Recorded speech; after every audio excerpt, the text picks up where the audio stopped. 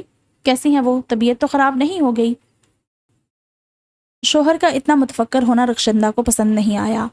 کون سا اماں جی ہفتوں یا دنوں سے گئی ہوئی تھی، چند گھنٹے ہی تو گزرے تھے، مگر اس نے ہمیشہ کی طرح اپنی ناپسندیدگی ظاہر نہیں ہونے دی۔ میں نے ہسپتال میں فون کیا تھا، اماں جی سے بات کیسے ہوتی؟ ہاں، پروین سے ان کا پوچھا تھا، ٹھیک ہے وہ۔ اتنا لمبا جواب دیتے ہوئے رخشندہ کے چہرے کے زاویے بگڑ رہے تھے، مگر معراج الدین کی تسلی کرانے کے لیے یہ ضروری تھا، ورنہ سوال در سوال کا ایک رابطہ شروع ہو جاتا۔ کھانے کی میز پہ انہوں نے پھر سے ذکر چھیڑ دیا۔ پروین کے گھر نہ ہونے کی وجہ سے رخشندہ نے ان کے کہنے پہ کھانا نیچے ہی لگا دیا تھا تاکہ سراج الدین کو دقت نہ ہو۔ سراج، تم دوبارہ ہسپتال گئے؟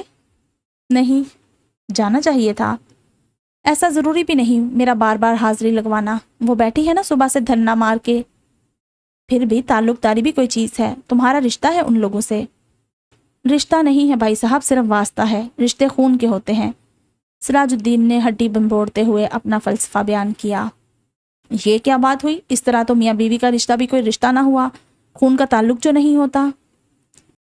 نہیں خیر، اس رشتے کو تو میں مانتا ہوں، مگر لازم نہیں کہ بیوی کے ساتھ ساتھ اس کے درجن بھر رشتہ داروں کو بھی ہم اپنی زندگی کا حصہ بنا لیں۔ اور پھر رشتہ دار کسی کام کے بھی تو ہوں۔ میرے وہاں جانے سے کترانے کی اہم وجہ میری ساس محترمہ ہے۔ انہوں نے ایسا برا منہ بنایا جیسے منہ میں کنکر آ گیا ہو۔ اس عورت کا سامنا کرنے سے بہتر ہے، بہرحال وہ تمہاری ساس ہے، اور کچھ نہیں تو الفاظ استعمال کرنے میں ہی محتاط رہو۔ دل کا تو میں علاج نہیں کر سکتا۔ میں جانتا ہوں یہ عورت ایک نہ ایک دن پروین کا دماغ خراب کر کے رہے گی۔ وہ میری ساس نہیں، میری خوشحال ازدواجی زندگی میں ہر وقت لٹکتی ایک خطرے کی تلوار ہے۔ پھر میں کیسے خود کو اس کی عزت کرنے پہ مجبور کروں؟ اماں کا حوصلہ ہے جو صبح سے اسے جھیل رہی ہیں اپنی بہو کی محبت میں۔ واقعی اماں کو اتنا وقت وہاں نہیں رہنا چاہیے، وہ خود بیمار رہتی ہیں۔ ہسپتال کا ماحول، بہتر ہوتا کہ تم پروین کو لے جاتے، اماں بعد میں ہمارے ساتھ چکر لگا لیتی۔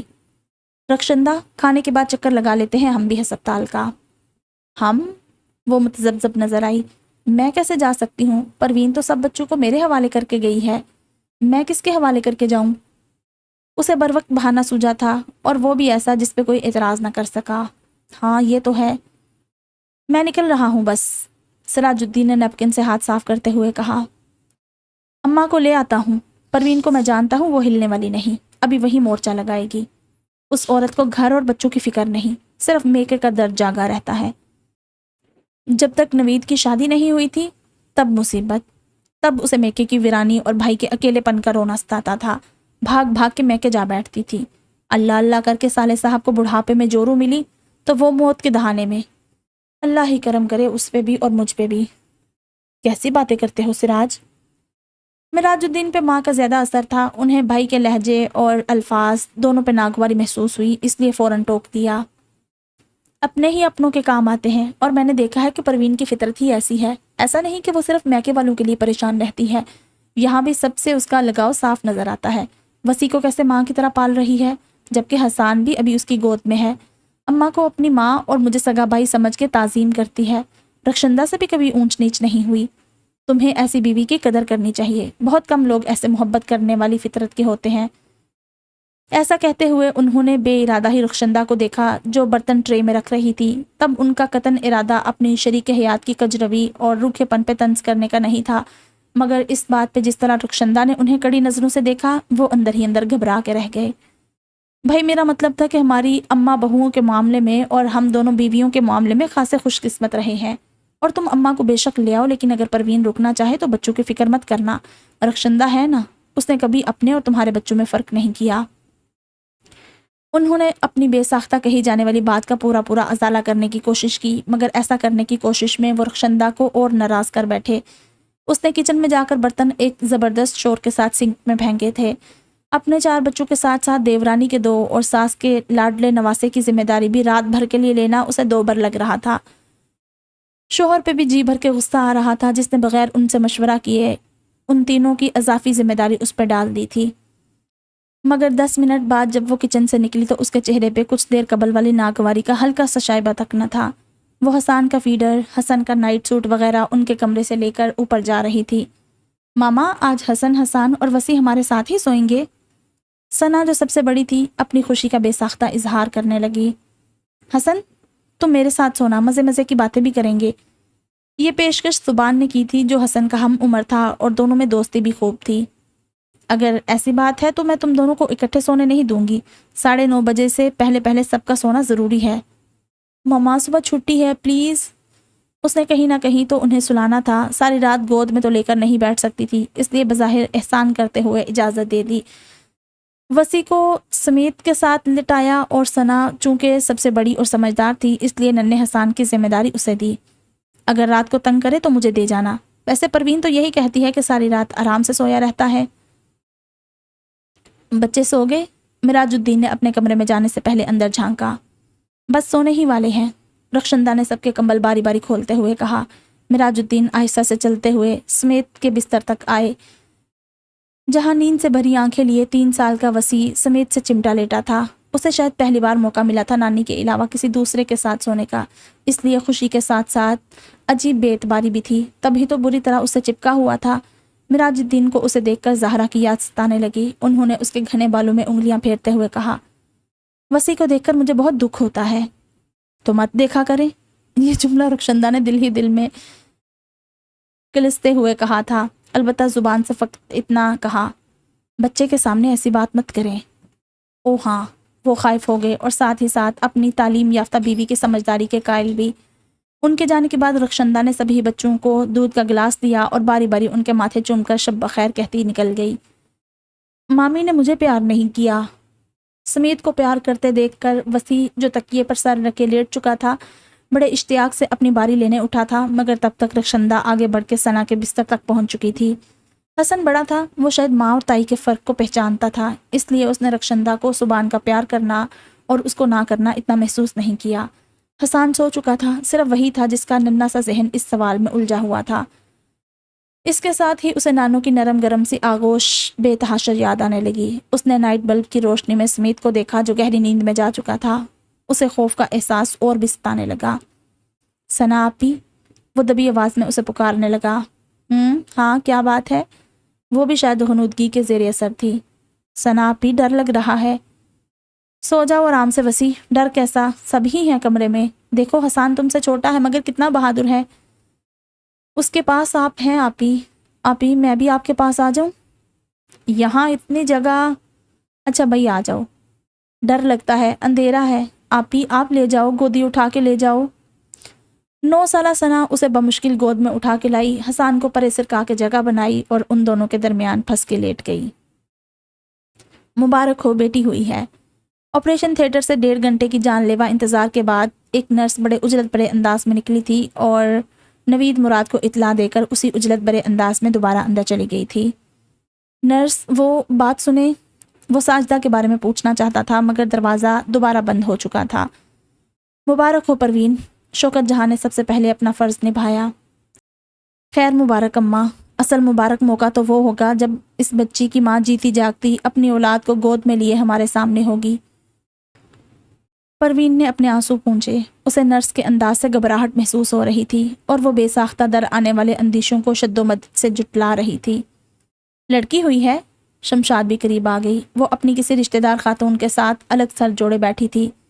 ساجدہ کا کیا بتایا ہے؟ ابھی تک تو کچھ نہیں بتایا اماں، نوید مراد نے مایوسی سے جواب دیا۔ اس کا دل لمحہ بلمحہ ڈوبتا جا رہا تھا۔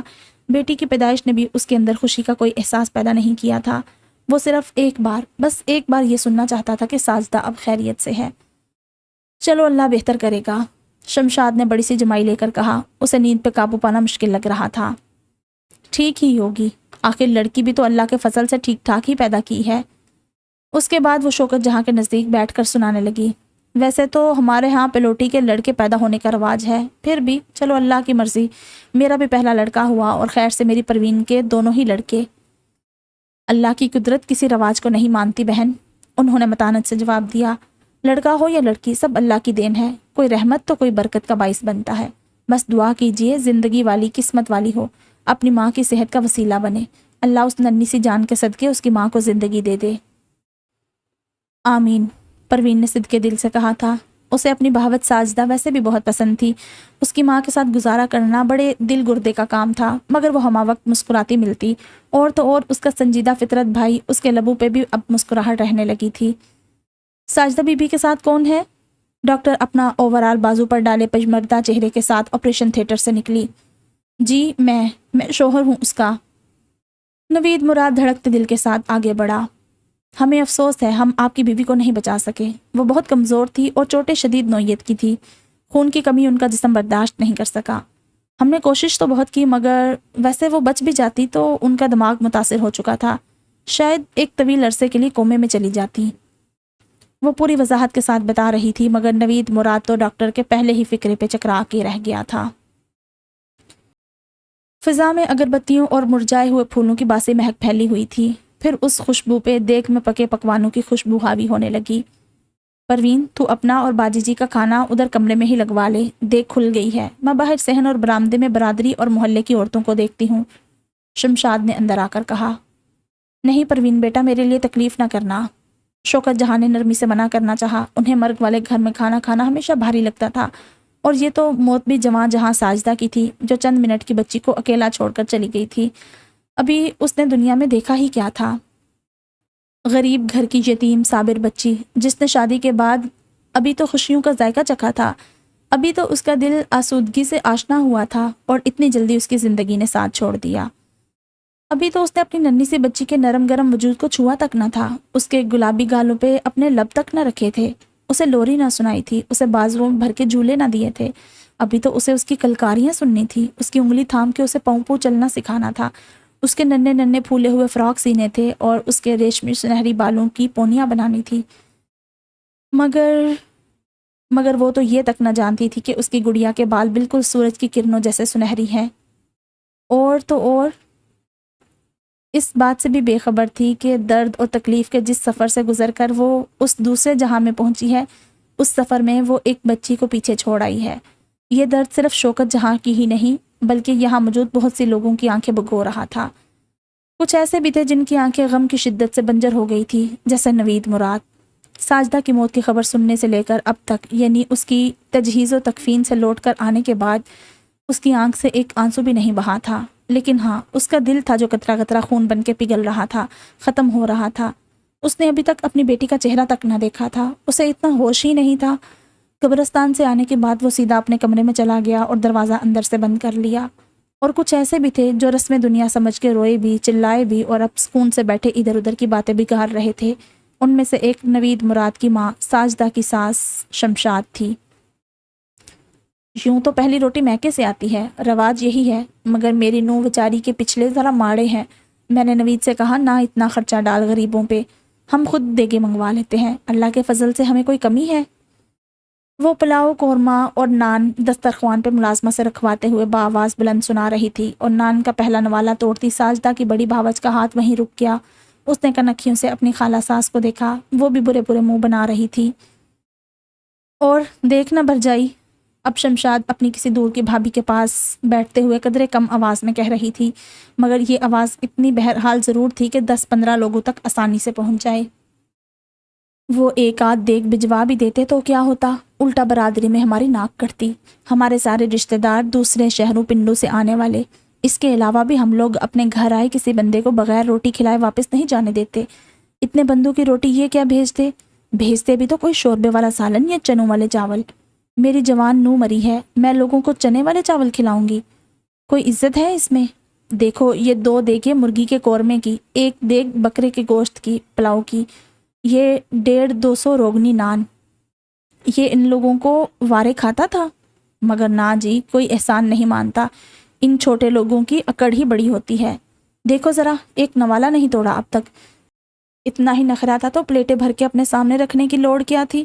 ایسے بوتھے سجا کر بیٹھے ہیں جیسے ان کی لڑکی کو میں نے مارا ہو، خود ہی فاقے کرا کے اسے ہڈیوں کے مٹھ بنا رکھا تھا، ذرا جان سا نہیں تھا اس میں کہ بچہ جن کر بچ سکتی۔ یہ تو ذرا سوہرے آ کر کچھ ماس بوٹی چڑھا تھا، ورنہ میکے میں کیا جڑتا تھا اسے؟ ایک پیالی میں بغیر تڑکے کی دال ڈال کے سارا ٹبر برکیاں لگانے والا۔ وہ بڑے بڑے لقمے منہ میں رکھتی، جس رفتار سے قورمے کا صفایا کر رہی تھی اسی رفتار سے یہ دل دکھانے والی باتیں بھی سنا رہی تھی۔ جیسے جیسے اس کا بیان طویل ہوتا جا رہا تھا، اس کی آواز بلند سے بلند تر ہوتی جا رہی تھی۔ پہلے 10، پھر 20، پھر 50 عورتوں تک سنے گئے ان تانوں پر دل برداشتہ ہو کر ساجدہ کی خالہ نے اپنا برقع سنبھالا اور اپنے ساتھ آئی بہو بیٹیوں کو اٹھنے کا اشارہ کیا۔ وہ سبھی شمشاد کی تیز زبان کی زہریلی دھار سے اچھی طرح واقف تھی، مگر نظر انداز کرتی رہی۔ اب اس کی بد زبانی برداشت کرنے کا کوئی جواز باقی نہ رہا تھا۔ ساجدہ ہی نہ رہی تھی جس کے لحاظ میں وہ اس کی کڑوی کو سیلی پی جایا کرتی تھی، اور آج تو حد ہو گئی۔ وہ پہلے سے کئی گنا بڑھ کے ذلت امیز سلوک کر رہی تھی، اور وہ بھی اس موقع پہ اتنے لوگوں کے سامنے۔ شاید اس کی وجہ یہ ہو کہ جیسے ساجدہ کی بھابیاں، خالہ، چچی اور ممانی اب شمشاد کو برداشت کرنے کے موڈ میں نہیں تھی، اسی طرح اب ساجدہ کی وفات کے بعد شمشاد نے بھی اپنا رہا سہا لحاظ اور مروت ایک طرف رکھ دیا تھا۔ وہ ان لوگوں سے کوئی تعلق واسطہ نہیں رکھنا چاہتی تھی۔ انہیں بغیر سلام دعا کے باہر نکلتے دیکھ کے شمشاد کو ذرا ٹھنڈ پڑی۔ دیکھا کتنی بے غیرت ہیں یہ ساریاں، لڑکی کیا مری باقی سارے رشتے ختم۔ چلو مجھے نہ پوچھتی نہ بات کرتی، میں کون سا ترسی بیٹھی ہوں، میری جوتی کو بھی پرواہ نہیں ان منگتوں کی، مگر وہ جو اندر بیٹھا ہے بد نصیب میرا بیٹا۔ ایک بڑی سی ڈکار لینے کے بعد اس نے دوپٹہ آنکھوں پہ رکھ لیا اور ہل ہل کے سسکنے لگی۔ وہ ان کا بھی کچھ لگتا ہے، اس کو ہی دو بول تسلی کے بول جاتی، وہ ذرا سی بچی ان کی لڑکی کی ہی اولاد ہے، جاتے جاتے اس کو بھی نہیں پوچھا۔ چلو اچھا ہوا۔ اس نے سسکیاں اعتدال پہ لاتے ہوئے دوپٹہ آنکھوں سے ہٹایا اور سامنے رکھا ایک اور نان اٹھا لیا۔ دفعہ دور ایسے نان کے، تم سارے گواہ ہو، یہ خود رشتہ توڑ کے نکلے ہیں اس گھر سے، اب ترسیں گے بچی کی شکل دیکھنے کو۔ میں تو اسے ان لوگوں کے پاس نہ بھٹکنے دوں گی، یہ بھی یاد رکھیں گے، شمشاد سے آڈا لگایا ہے۔ وہ یک طرفہ محاذ کھول رہی تھی، حالانکہ دوسری جانب بچی کے لیے ترسنے یا تڑپنے کا ایسا کوئی امکان کہیں بھی نہ تھا۔ نہ تو اس کے سگے نانا نانی زندہ رہے تھے اور نہ کوئی ماسی، یعنی ماسی جس کو نواسی یا بھانجی کی کشش یہاں واپس کھینچ لاتی ایک بار پھر ذلیل ہونے۔ اچھا ہوا اماں جی آپ گھر آ گئی، مجھے تو ڈر تھا کہ پروین اپنے ساتھ آپ کو بھی وہی نہ چپکا لے۔ سراج الدین کے کہنے پہ شوکت جہاں نے گہری نظروں سے اسے دیکھا۔ میری چھوڑ، میں نے گھر واپس آ کر اچھا کیا یا نہیں، مگر تمہیں آج کی رات وہاں رکنا چاہیے تھا۔ وہ کس خوشی میں؟ اس نامعقول قسم کے سوال پر انہیں غصہ ہی تو آ گیا۔ خوشی؟ کیا وہاں خوشیاں منائی جا رہی ہیں؟ بیوقوف انسان، مرگ ہوئی ہے وہاں تمہاری بیوی کی بھابھی کی، تمہارا بڑا سالہ ہے وہ انسان جس کی زندگی کو اتنا بڑا دھچکا لگا ہے۔ خوشی میں تم بھلے نہ رکتے، غم میں ایسی باتوں کا دھیان رکھنا پڑتا ہے، اسی دنیا کے رہنے والے ہیں ہم بھی، تم بھی، اور وہ لوگ بھی جو ایسی کوتاہیوں پہ سو سو باتیں بناتے ہیں۔ کیا پروین کے رشتہ دار دبے الفاظ میں اسے یہ بات محسوس نہیں کروا رہے ہوں گے؟ دبے الفاظ میں کیوں؟ سراج الدین نے تنزیہ کہا۔ ایسے مہذب نہیں ہیں وہ، منہ پھاڑ پھاڑ کے جتا رہے ہوں گے، اللہ موقع دے ان لوگوں کو زبان کے زنگ اتارنے کا۔ جب یہ بات جانتے ہو تو پھر رک جانا تھا ایک رات، آخر تم اس گھرانے کے داماد ہو، تمہاری بھی کوئی ذمہ داری بنتی ہے۔ نوید کو ہوش ہی کہاں ہے کچھ کرنے کا، اور وہ ٹھہرا اس گھر کا اکلوتا مرد، تم ہوتے تو کل ہونے والے ختم قرآن شریف وغیرہ کا انتظام دیکھ لیتے۔ اور وہ جو ہے میری ساس محترمہ، سراج الدین کے لہجے میں تنفر ہی تنفر تھا، ان کا مشہور زمانہ مقولہ ہے، شمشاد 100 مردوں پہ بھاری ہے۔ اماں جی آپ ہر بار ایک ہی بات میرے دماغ میں زبردستی کیوں ٹھونسنے کی کوشش کرتی ہیں؟ میں اس جگہ 2 منٹ سے زیادہ نہیں گزار سکتا، یہ 2 منٹ بھی میں نوید جیسے شریف اور بھلے انسان کی وجہ سے گزار لیتا ہوں، ورنہ پروین کی ماں جیسی عورتیں چند سیکنڈ بھی برداشت کرنے کے قابل نہیں ہیں۔ شرم کرو سراج الدین، تمہارا انداز بھی برا ہے، لہجہ بھی اور الفاظ بھی، میں نے تمہیں یہ تربیت نہیں دی۔ شوکت جہاں نے گھرکا تو وہ ذرا دھیمے ہوئے۔ یہ آپ کی تربیت ہی تو ہے کہ میرے دل میں جو بھی ہے میں اس عورت کے منہ پہ اس کا اظہار کرنے سے گریز کرتا ہوں۔ تمہیں دل بھی صاف رکھنا چاہیے، ایسا نہ ہو کہ یہ چیز تمہارے اور پروین کے تعلقات پہ اثر انداز ہو۔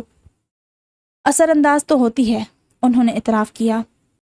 پروین سے سچ برداشت نہیں ہوتا، اور اپنی ماں کے بارے میں تو بالکل بھی نہیں، حالانکہ اس سے زیادہ کون جانتا ہوگا ان کے بارے میں، اس کے باوجود بحث پہ اتر آتی ہے۔